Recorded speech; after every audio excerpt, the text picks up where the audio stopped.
Chapter 5ની આપણે વાત કરતા હતા ધોરણ 11માં લેક્ચર નંબર આપણે 1 જોયું હતું બરાબર છે। આજે આપણે લેક્ચર નંબર 2ની વાત કરીએ તો પહેલો ક્વેશ્ચન જે છે એ આભાસી બળના અનુસંધાનમાં છે।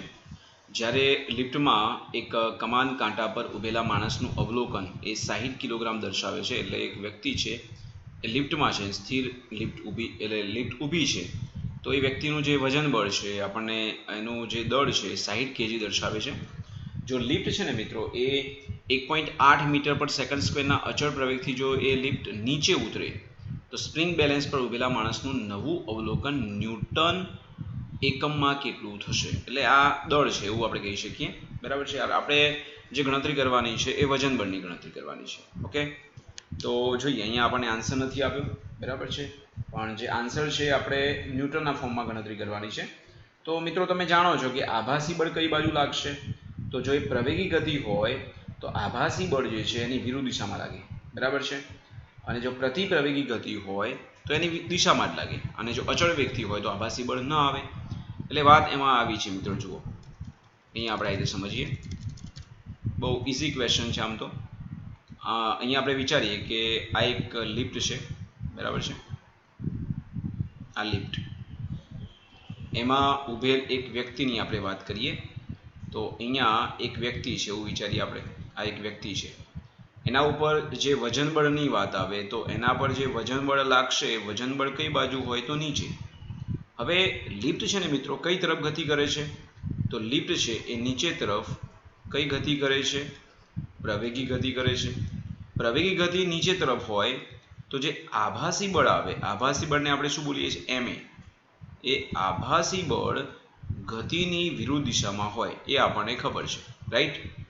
તો અહીંયા કુલ વજન બળ કેટલું થયું, અહીંયા જે કુલ વજન બળ આવશે w એ નીચે આવે છે mg અને વિરુદ્ધ દિશામાં આવે છે ma, એટલે mg અને ma ઓપોઝિટ દિશામાં, એટલે mg માઇનસ ma થશે।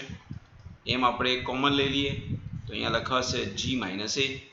દળ તમને આપેલું છે 60, પ્રવેગનું મૂલ્ય આપણે 10, જીનું મૂલ્ય અને એનું મૂલ્ય આપણે 1.8 લેવાનું છે, એટલે અહીંયા આપણો આન્સર આવશે 60 ગુણ્યા અહીંયા આપણો આન્સર આવશે 8.2, એવું થયું ને। તો આનો જે આન્સર આવશે મિત્રો એ આપણે અંદાજિત તમે કહી શકો કે 8 × 48 480 અને 6 × 12 બરાબર છે, એટલે આ કેટલું થશે, તો અહીંયા 8 × 48 480 અને 12 એટલે 492 ન્યૂટન એવું તમે જવાબ કહી શકો બરાબર છે। અહીંયા ઓપ્શન નથી આપેલા મિત્રો, પણ અહીંયા આન્સર આપણો બરાબર છે, 492 ન્યૂટન થશે।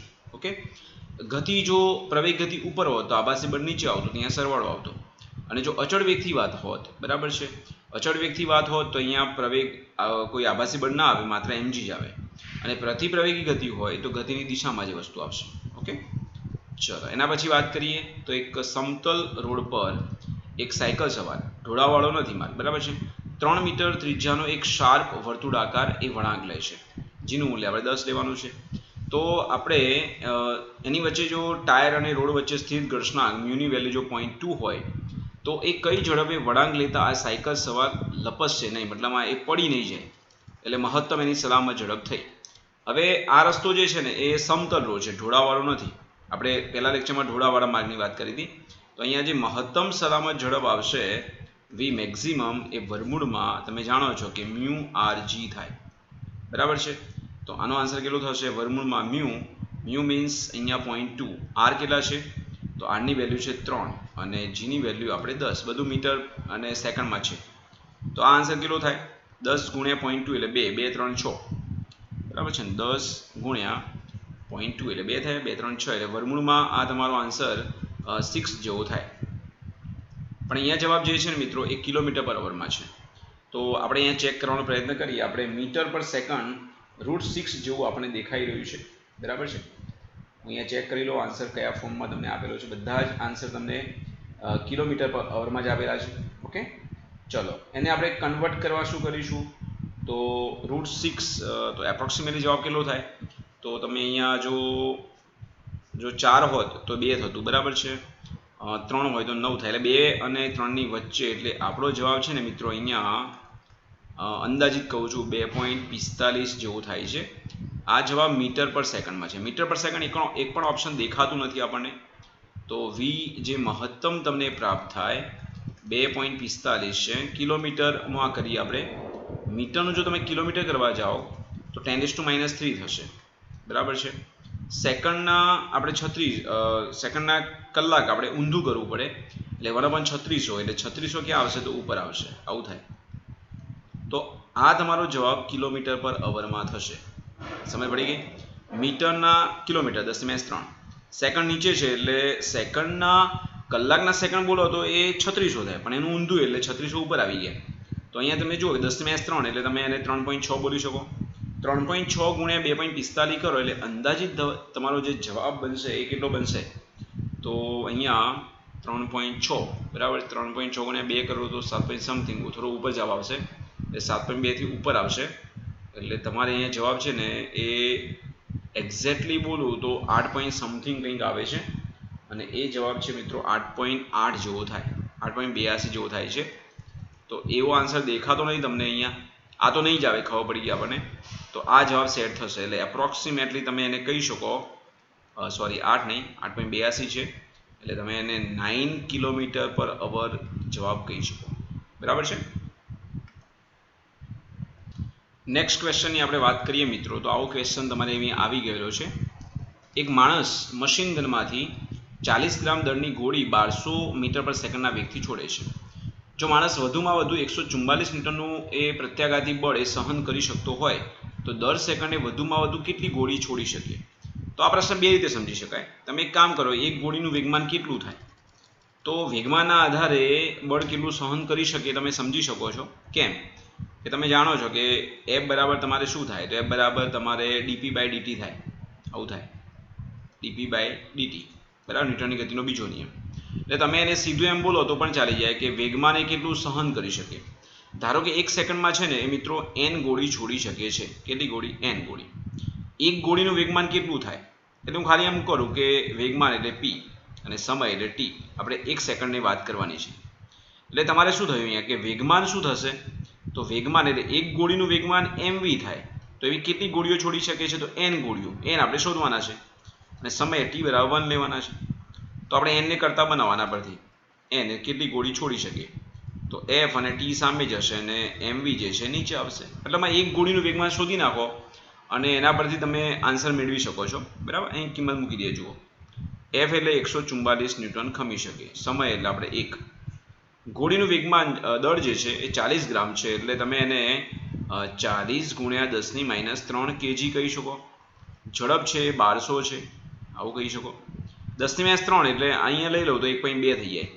1.2 ગુણ્યા આપણે 40 કરીએ ને મિત્રો તો 12×4 48, બરાબર છે, 48. 144/48 કરશો ને તો મિત્રો આન્સર તમારો 3 આવશે. તો તમે એ જે વ્યક્તિ છે એ માણસ 1 સેકન્ડમાં વધુમાં વધુ એ 3 ગોળી છોડી શકે, બરાબર છે.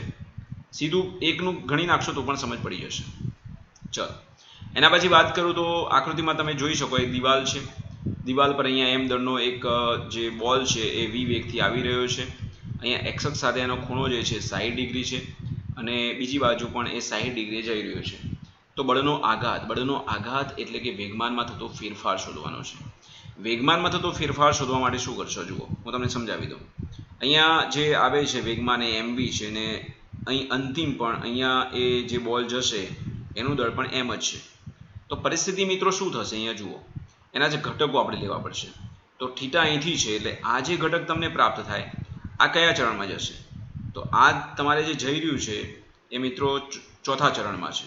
તો એના આધારે હું એના ઘટકોની વાતો કરું તો ઘટક એના કયા કયા થશે, તો આ બાજુ જે ઘટક આવે આ બાજુનો એ તમારે જે આવશે ને એ mv cos 60 આવશે, અને બીજો ઘટક આ બાજુ આવશે જે આવશે mv sin 60.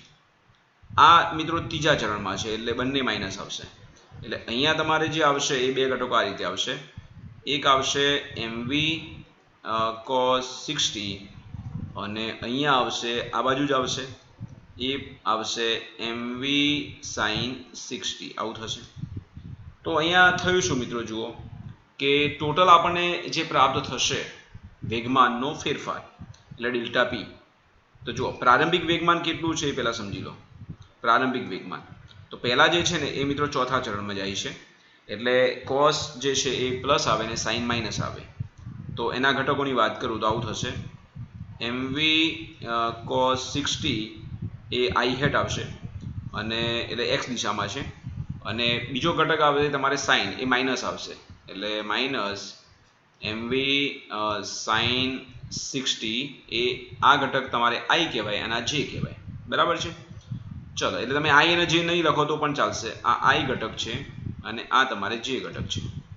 અંતિમ વેગમાન, અંતિમમાં એ તમારે ત્રીજા ચરણમાં જાય છે એટલે બંને માઇનસ, એટલે આવું થશે minus mv cos 60 i hat minus mv sin 60 j hat, આવું થશે.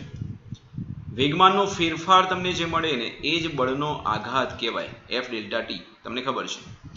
તો અહીંયા એફ ડેલ્ટા ટી એ જ ડેલ્ટા પી, એટલે તમારે અહીંયા P2 માઇનસ P1 કરવાનું છે.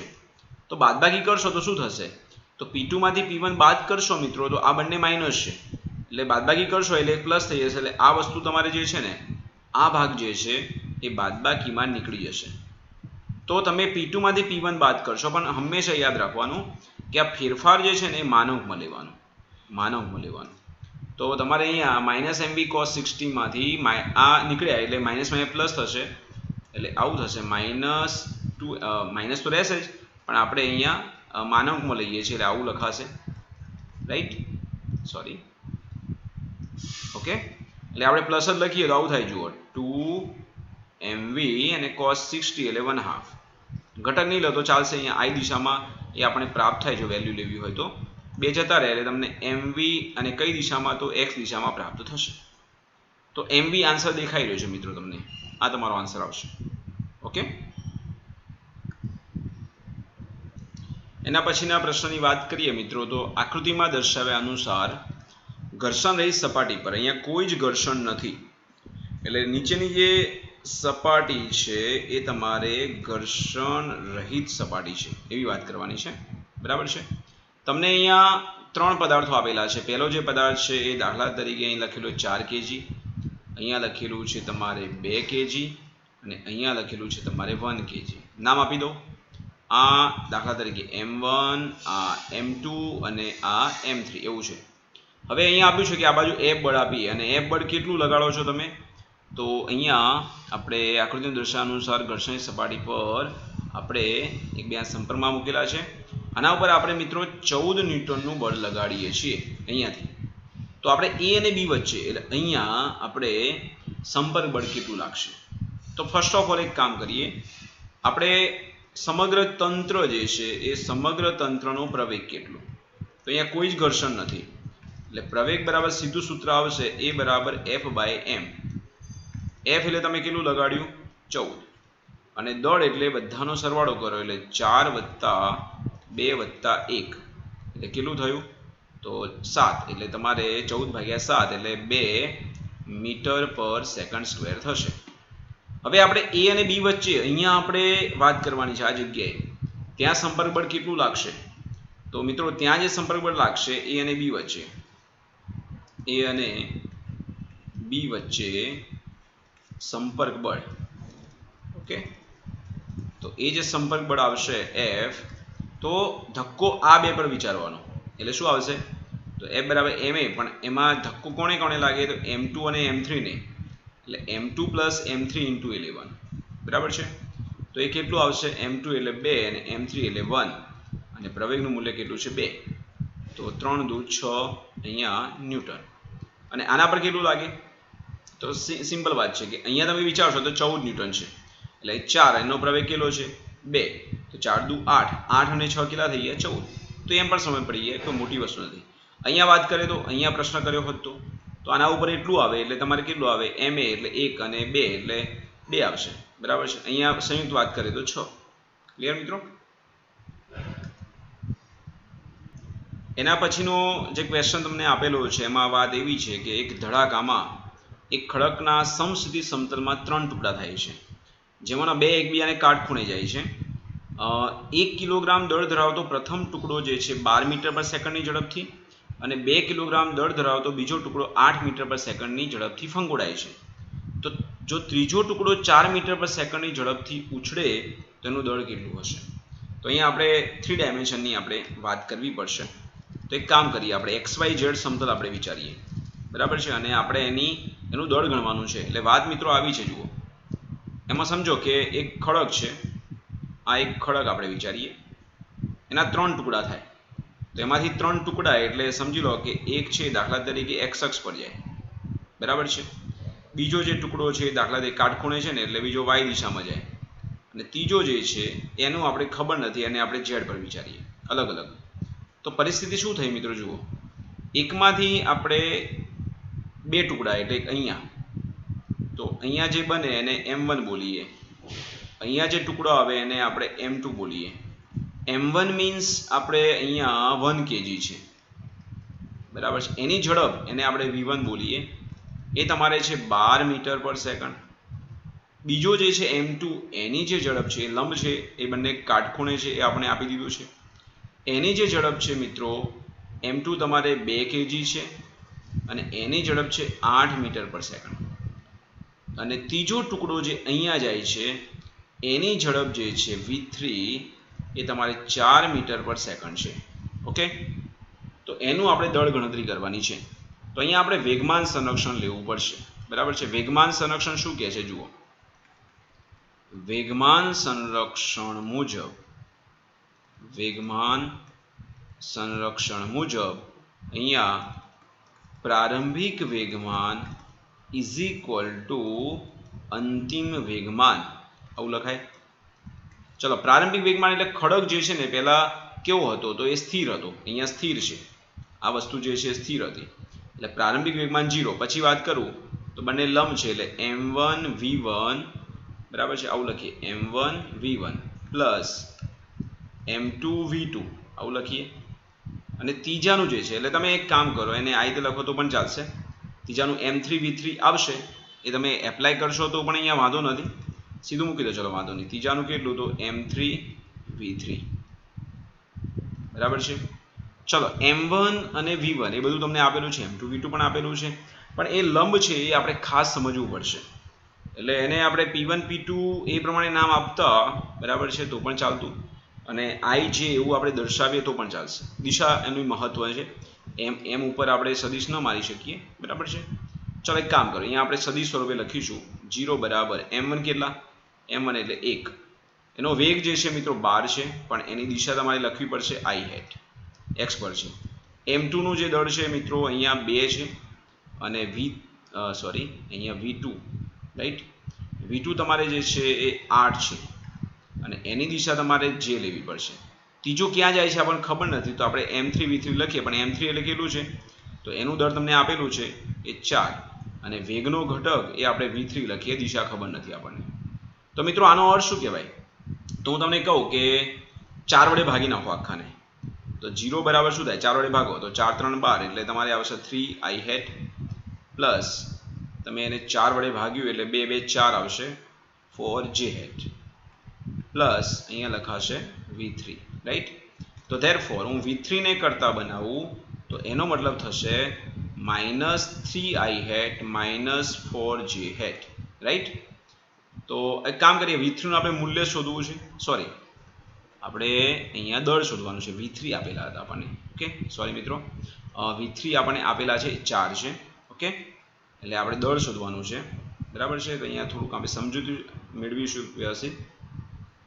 અહીંયા મિત્રો આપણે ગણતરીમાં થોડીક અહીંયા ભૂલ પડશે, કેમ કે આપણને અહીંયા દળ શોધવાનું છે ને વેગ આપેલો, એટલે આપણે ડાયરેક્ટ ભાગાકાર ન કરી શકીએ, એટલે થોડુંક અહીંયા સુધારવું પડશે. આપણે અહીંયા જો તમને દળ આપેલું હોત અને v, તો આપણી રીત બરાબર હતી, પણ અહીંયા પ્રોબ્લેમ એક થાય, જુઓ તમને શું આપેલું છે ને શું નથી આપેલું. અહીંયા તમને m3 નથી આપેલા, બરાબર છે, અને v3 આપેલા હતા. એટલે કામ કરો, તમે m3 v3 ને કરતા બનાવો, કારણ કે v3 સદિશ છે, એટલે તમારી એની દિશા તો આપણને ખબર નથી કઈ દિશામાં છે. પેલા બેનું ખબર છે કે લંબ છે, તો એક i લખ્યું ને એક j લખ્યું, તો ધેરફોર એક કામ કરું, આવું લખું, m3 v3 ને કરતા બનાવો, પછી આપણે વેલ્યુ મૂકીએ, તો એ જવાબ તમારો થાય -12i હેટ માઇનસ 8 દુ 16 16 જે હેડ આવું થાય. ઓકે, તો એક કામ કરીએ, આનું મૂલ્ય શોધીએ. એટલે M3V3 નું મૂલ્ય શોધો. આવું જ કરવું પડશે. M3V3 નું મૂલ્ય જોઈશે. તો મૂલ્ય જોઈએ છે તો વર્ગમૂળમાં તમારે લખવું પડશે -12 નો વર્ગ એટલે તમારે આવશે 144 વત્તા -16 નો વર્ગ એટલે તમારે આવશે 196. તો આ બેનો ટોટલ કેટલું થયું? તો આ બેનું તમારે ટોટલ જે થશે એ 200 અને એટલે 340 જેવું થશે. બરાબર છે. એનું આપણે મિત્રો વર્ગમૂળ લેવું પડશે. એટલે ટોટલ 144 અને સોરી અહીંયા ભૂલ કરી પાછી. 16 નું એટલે 256, રાઈટ. એટલે 256 એટલે ટોટલ 400 થશે, રાઈટ. 400 નું તમે વર્ગમૂળ કરો M3V3, બરાબર છે. એનું મૂલ્ય લઈએ આપણે આ. તો એનું જે મૂલ્ય તમને પ્રાપ્ત થયું એ તમને કેટલું પ્રાપ્ત થયું મિત્રો? 20, રાઈટ. હવે M3 શોધવાના છે. હવે તમે કામ કરી શકો છો, મૂલ્ય લાવ્યા એટલે 20 ભાગ્યા V3 બોલી શકો. બરાબર છે. એટલે આ આવશે 20 ભાગ્યા V3 કેટલા છે? V3 એટલે 4. તો તમારો જવાબ આવ્યો 5 kg. બરાબર છે મિત્રો. અહીં સમજો, જો પ્રશ્ન તમને એમ કીધો હોત કે M આપેલા હોત M3 અને V3 શોધવાના હોત તો આપણે પહેલા જે ગણતરી કરી એ પ્રમાણે આપણે કરી શકતા. તો 5 kg અહીંયા આન્સર તમને દેખાઈ રહ્યો છે. બરાબર છે. ચલો એના પછી આપણે નેક્સ્ટ ક્વેશ્ચનની વાત કરીએ. અહીંયા આપણે જે કામ કરવાનું છે કે અહીંયા એક દ્રઢ આધાર છે. બરાબર છે. આ એક M દળ અને આનું ટોટલ દળ છે M અને L લંબાઈ છે. અહીંયાથી આપણે કહે છે કે અહીંયા P છેડો લટકતો છે અહીંથી. બરાબર છે. અહીં આ P લટકતો છે. દળ રહી દોરી વડે અને Q બિંદુ સાથે બાંધીને સળિયાને સમશીલ રાખવામાં આવે છે. આ રીતે જ્યારે દોરીને કાપી નાખવામાં આવે તો આ સળિયાનો પ્રારંભિક કોણીય પ્રવેગ કેટલો હશે? એટલે કાપી નાખો ને તો આ સેન્ટર પોઈન્ટ થયો. એટલે સેન્ટર પોઈન્ટથી એ આમ ફરશે એટલે આ રીતે ગતિ કરશે આમ. એટલે કઈ ગતિ કરશે? ચાક ગતિ. તો એનું સેન્ટર પોઈન્ટથી થાય ચાક ગતિ. તો એની જે ત્રિજ્યા બનશે આ થશે કેટલી? તો એની જે ત્રિજ્યા બનશે એ સેન્ટર પોઈન્ટથી એટલે r બરાબર L/2 ડિસ્ટન્સથી એ વર્તુળાકાર ગતિ થોડી કરશે અને એમ કરતો કરતો આગળ જાય. તો કોણીય પ્રવેગ કેટલો હશે એમ કહે છે. બરાબર છે. એટલે આપણે ગણતરી જે કરવાની છે આલ્ફાને. તો તમે એક કામ કરો, આપણે આ સમીકરણ જાણીએ છીએ કે ટોર્ક બરાબર I આલ્ફા યુઝ કરો, રાઈટ. તો ટોર્ક એટલે તમે શું લેશો? ટોર્ક એટલે તમે કહી શકો કે ટોર્ક બરાબર R ક્રોસ F. બરાબર છે. એટલે એક કામ કરીએ, એક સમીકરણ આ લઈએ કે ટોર્ક બરાબર આપણે આનો યુઝ કરીએ R ક્રોસ F એટલે RF નો યુઝ કરીએ. બરાબર. એના અનુસંધાનમાં શું થશે પછી વાત કરું. I મીન્સ જડત્વની ચાક માત્રા. જડત્વની ચાક માત્રા એના સેન્ટર પર નથી લેવાની, એના છેડા પર લેવાની છે. તો કોઈ પણ સળિયો છે એના છેડા ઉપર તમે વાત કરો જડત્વની ચાક માત્રા, સળિયાના સેન્ટર પર વાત કરો તો ml²/12 અને એના એન્ડ ઉપર એક બાજુ વાત કરો તો એ થાય ml²/3. આ તારવેલું છે. કેવી રીતે સમજાવી દઉં કે અહીંયા આપણે સેન્ટર પોઈન્ટ પર કેટલી લઈએ છીએ આપણે? તો I બરાબર આનો યુઝ કરવાનો છે. I બરાબર IC + MD². આ લંબ અક્ષ પ્રમેય. IC એટલે સળિયાના સેન્ટર પર કેટલી? તો ml²/12 પ્લસ MD². D એટલે તમારે કેટલું લેવાનું છે? D એટલે L/2 લેવાનું છે. એટલે L/2 નો હોલ સ્ક્વેર. આનો યુઝ કરો ને તમે તો શું થાય? ml²/12. આ ખબર હોય તો પણ ચાલી જાય અને આ આવશે ml²/4. આનું તમે સાદુરૂપ આપો તો કેટલું થશે? તો 4ml² + 12ml² એટલે કેટલું થયું? 16ml² બાય તમારે આવશે 12 × 4 = 48 એટલે 16 × 3 = 48 થઈ ગયા. તો એ પ્રમાણે તમારો જવાબ ml²/3 થાય. એ સીધું યાદ રાખો તો વધારે બેટર છે. તો ml²/3 લીધા ને આપણે સળિયાના સેન્ટર પર નથી વાત કરતા, આપણે એક છેડા પર વાત કરીએ છીએ, રાઈટ. ચલો આ બેનો આપણે ઉપયોગ કરવાનો છે. તો જોઈએ આપણે ટોર્ક બરાબર R ક્રોસ F તો અથવા F ક્રોસ R જે બોલો એ. આની જગ્યાએ કેટલા? તો કેટલા અંતરે લાગે છે? સેન્ટરથી L/2 અંતરે. અને F એટલે શું? તો F એટલે આપણે F લખીએ. ચલો I એટલે શું લખશો? તો I એટલે ml²/3 અને આલ્ફા આપણે શોધવાનું છે. એમાં આપણે હજુ કામ કરી શકો છો કે L/2 F એટલે શું? તો એને કયું બળ લાગ્યું? તો વજન બળ લાગ્યું એટલે mg કહી શકો છો. કેપિટલ M હોય તો કેપિટલ M લઈ લેવાનું તમારે અહીંયા. બરાબર છે. આવું લખો બરાબર ml²/3 * આલ્ફા. એક L જતા રહે, M જતા રહે. તમારે અહીંયા આલ્ફાને કરતા બનાવવાનું છે.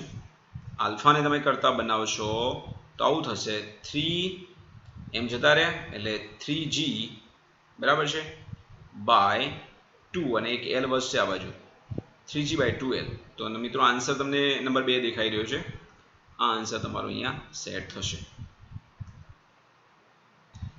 નેક્સ્ટ ક્વેશ્ચન, એક આકૃતિ આપી છે આપણને. આકૃતિમાં તમે જોઈ શકો 3 પદાર્થો છે m 2m અને 3m.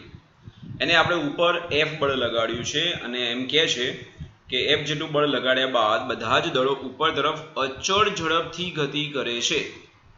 સમજો અહીંયા અચળ ઝડપથી. તો પ્રશ્ન એમ છે કે 2m એટલે 2m દળ ધરાવતા બ્લોક પર લાગતું ચોખ્ખું બળ કેટલું હશે? પણ અહીંયા મિત્રો વાત કરી છે કે અચળ વેગથી ગતિ કરે છે. અહીં કન્ડિશન સમજો કે અચળ ઝડપથી ગતિ કરે છે. આ કન્ડિશન અચળ ઝડપથી ગતિ કરે છે તો ધેરફોર એનો પ્રવેગ કેટલો થાય? 0. અને પ્રવેગ 0 થાય તો ધેરફોર બળ કેટલું થાય? 0. તો કોઈ પદાર્થ પર બળ લાગતું જ નથી એમ કહી શકાય. એટલે આપણો આન્સર શું આવશે? 0. હા, પ્રવેગી ગતિ હોય તો આપણે વિચારવું પડે, તો આપણે પ્રવેગ ગણતરી કરવી પડે. ચલો એના પછી જુઓ તો તમને લખેલું છે કે 2 કિલોગ્રામ દળના એક પદાર્થ પર 8 ન્યૂટનનું બળ x દિશામાં અને 6 ન્યૂટનનું બળ y દિશામાં લાગે છે. તો પદાર્થના પ્રવેગનું મૂલ્ય કેટલું હશે? તો પહેલી વાત તો આપણે પરિણામી બળ શોધવું પડે. એક બળ જે છે એ તમારે x દિશામાં છે અને બીજું બળ તમારે y દિશામાં છે, રાઈટ? તો આપણે f નું મૂલ્ય કેવી રીતે લઈશું? તો બંને લંબ છે એટલે વર્ગમૂળમાં લખવું પડશે. લંબ છે એટલે f1² + f2². લંબ હોવાથી એંગલ હોય તો આપણે f1² + f2² + 2f1 f2 cos θ. તો f1 નો સ્ક્વેર એટલે f1 એટલે 8 છે એટલે 8 નો વર્ગ એટલે 64, બીજું 6 છે એટલે 36. તો તમારો અહીંયા આન્સર કેટલો થયો? 100. 100 નું વર્ગમૂળ એટલે તમારે આવશે f બરાબર 10 ન્યૂટન. તો આના પરથી તમને પ્રવેગ મળી જશે f બરાબર ma પરથી. a બરાબર શું થાય? a બરાબર f/m. તો f તમારે લાવ્યું અહીંયા 10 અને દળ છે 2 એટલે પ્રવેગ આવશે 5 મીટર/સેકન્ડ. બરાબર છે? મીટર/સેકન્ડ². તો આન્સર તમારે સી આવી જાય છે. નેક્સ્ટ આપણે ક્વેશ્ચનની વાત કરીએ તો 10 કિલોગ્રામના સ્થિર પદાર્થ પર 4 ન્યૂટન અને 3 ન્યૂટનના લંબ બળો એટલે બંને લંબ છે એટલે x દિશામાં તો બીજો y દિશામાં એ લગાડતા 10 સેકન્ડના અંતે પદાર્થની ગતિ ઊર્જા કેટલી હશે? પદાર્થની ગતિ ઊર્જા એટલે 1/2 mv². બરાબર? દળ આપેલું છે તો એનો વેગ આપણને 10 સેકન્ડે ખબર હોવી જોઈએ. પણ એના માટે ફર્સ્ટ ઓફ ઓલ આપણે એનો પ્રવેગ ગણવો પડશે અને પ્રવેગ માટે શું આવશે? તો આ બંને બળો લંબ છે. બંને બળો લંબ છે એટલે પરિણામી જે બળ આવશે એ વર્ગમૂળમાં તમારે આવશે f1² ઉપર વાત કરીએ પ્રમાણે f1² + f2² થાય. તો એ પ્રમાણે શું થશે? f1² એટલે 4 નો વર્ગ એટલે 16 અને બીજું છે 3 એટલે 9 એટલે 25 થયું એટલે f બરાબર તમારે આવશે 5 ન્યૂટન. તો ધેરફોર પ્રવેગ આપણને મળી જશે. પ્રવેગ એટલે a બરાબર f/m. f નું મૂલ્ય આપણને મળ્યું 5 અને દળ જે છે 10 એટલે તમારો આન્સર થયો 0.5 મીટર/સેકન્ડ². હવે આપણે જોઈએ છીએ 10 સેકન્ડના અંતે વેગ કેટલો હોય? તો આપણે એક કામ કરીએ, આપણે કયું સમીકરણ લઈશું? તો 10 કિલોગ્રામના સ્થિર પદાર્થ પહેલા પ્રારંભિક વેગ 0 છે એટલે એક કામ કરીએ કે v બરાબર આપણે v0 + at લઈ લઈએ. એમાં v0 આપણને 0 આપેલા છે તો v બરાબર આવશે પ્રવેગ એટલે 0.5 અને સમય તમને આપેલો છે 10 સેકન્ડ. તો 10 × 0.5 એટલે 5 મીટર/સેકન્ડ. તો ધેરફોર 10 સેકન્ડના અંતે એની ગતિ ઊર્જા k બરાબર 1/2 mv² આપણે યુઝ કરીશું. તો 1/2 દળ તમને આપેલું છે 10 અને v નો વર્ગ એટલે 5 નો વર્ગ એટલે 25. તો 25 ગુણ્યા અહીંયા 5 આવશે એટલે 125 જૂલ એવો આન્સર થશે. બરાબર છે? આપણે એવું છે. એના પછીનો અહીંયા લાસ્ટ ક્વેશ્ચન એટલે બધી રીતો લગભગ અહીં તમારે આવી જશે. આકૃતિમાં તમે જોશો આમ તો સીધું તમને ખબર જ છે.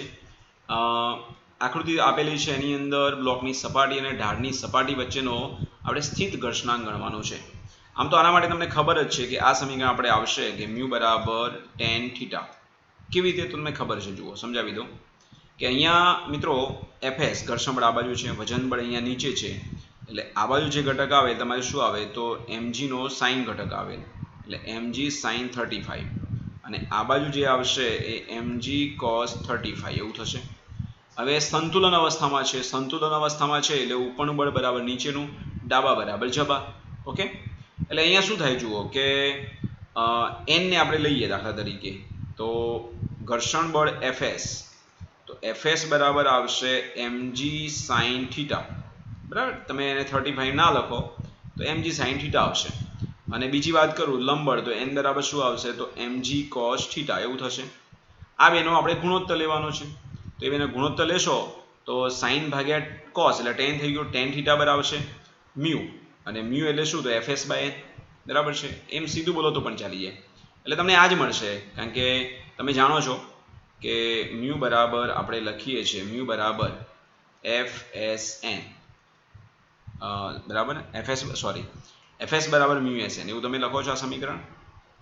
Fs બરાબર તમે લખો છો મ્યુ Sn. કેવી રીતે, મ્યુ બરાબર Fs બાય n, અને એનો મતલબ આ થશે. બરાબર, એટલે સીધું યાદ રાખો કે તમારે tan 35 ની વેલ્યુ અહીંયા લેવાની છે. તો tan 35 કેટલું થાય એપ્રોક્સિમેટલી વિચારો, તો tan 30 વિચારું તો તમારે આવે છે 1/√3, tan 45 વિચારું તો તમારે આવે છે 1. ઓકે, એટલે તમારે અહીંયા 1 અને 1/√3 એટલે એપ્રોક્સિમેટલી હું તમને જવાબ કહું તો કેટલો આવશે, તો 1 કરતાં ઓછો. બરાબર છે, પણ 1/√3 નો મતલબ કેટલો થયો, એ બેની વચ્ચે આવવું જોઈએ ને આપણે. બરાબર છે, પણ એની નજીકમાં છે. ઓકે, tan 30 જે છે 1/√3 છે, એટલે અહીંયા તમને કહું કે 1 ભાગ્યા 1.72 કરું તો એ જવાબ તમારો 0.57 જેવો કંઈક આવે. તો 0.57 કરતાં મોટો આવશે અને 1 કરતાં નાનો આવશે. એટલે એના આધારે તમારો જવાબ એક જ શક્યતા છે કે 0.7 અહીંયા સેટ થાય. આ બધું થોડું જાતે વિચારી લેવું પડે, કારણ કે વેલ્યુ આપણે આપેલી ન હોય. બરાબર છે, એટલે આ આન્સર તમારે 0.7 આવશે.